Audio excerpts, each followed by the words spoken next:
Quello che vi faccio vedere è, ricordandovi che noi competenze non ne abbiamo, non c'è scritto in nessuna legge dello Stato, né nella 65 né in nessun altro posto della terra quali sono le nostre competenze, non ne abbiamo, o perlomeno siamo citati in diverse leggi. Per esempio la nostra competenza principale, quella che più la gente ci considera, la polizia stradale, giusto?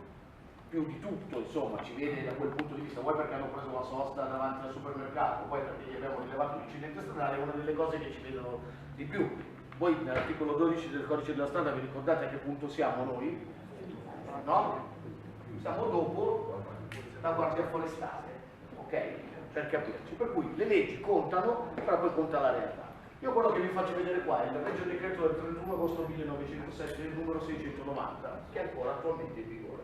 Ed è la legge, il Regio Decreto del 1997, che dice chi sono gli agenti e gli ufficiali di pubblica sicurezza. Ok? Dice, sono agenti di pubblica sicurezza in servizio permanente i carabinieri reali e le guardie di città. I carabinieri reali immaginate chi sono, no? Sono i carabinieri. Le guardie di città secondo voi chi sono?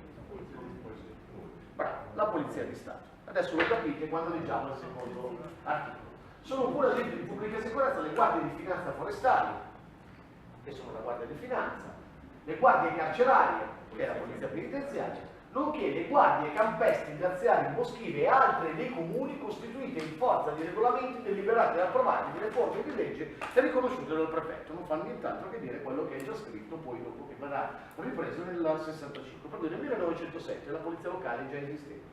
Veniva chiamata daziaria, boschiva o altre dei comuni, però già esisteva, no? Ma vi dirò di più, non è che esisteva la polizia municipale, veniva chiamata. Le guardie di città sono costituite in un unico corpo dipendente dal Ministero dell'Interno.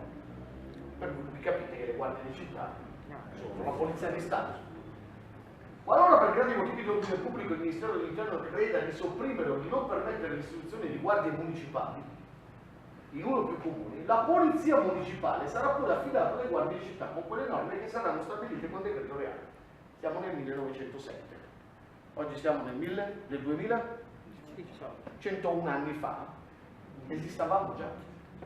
Poi voglio dire, la polizia locale di Milano ha più di 100 anni, ne abbiamo fatti 160 giusto recentemente, anche voi, no? Per cui abbiamo tutti sui 100 anni, però già nel 1907 vi faccio notare anche di qua, in questa istituzione di agenti di pubblica sicurezza, che siamo noi, non c'è scritto neanche che abbiamo competenze territoriali, no? Dice che siamo agenti di pubblica sicurezza, stop.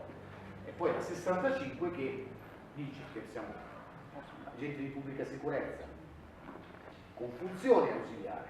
Sul tesserino c'è scritto agenti di pubblica sicurezza con funzione ausiliare, questo è un altro discorso, agenti di pubblica sicurezza 24 ore su 24 nel territorio di competenza. Ok? E la pubblica sicurezza è quella cosa che si fa prima ed è quella cosa più importante, come diceva Emiliano, è molto più importante chiudere un negozio frequentato da mafiosi che arrestare lo spacciatore al parchetto, e non c'è uno che il spacciatore al parchetto ne arresta 3 settimane. Voglio dire, non posso parlare con cognizione di casa, nessuno mi può tacciare di dire sei quello che non gli piace fare la polizia. Io quello faccio e vi posso assicurare che la polizia amministrativa è quella più importante per cercare di prevenire i reati, è la migliore ed è quella che facciamo più di tutti.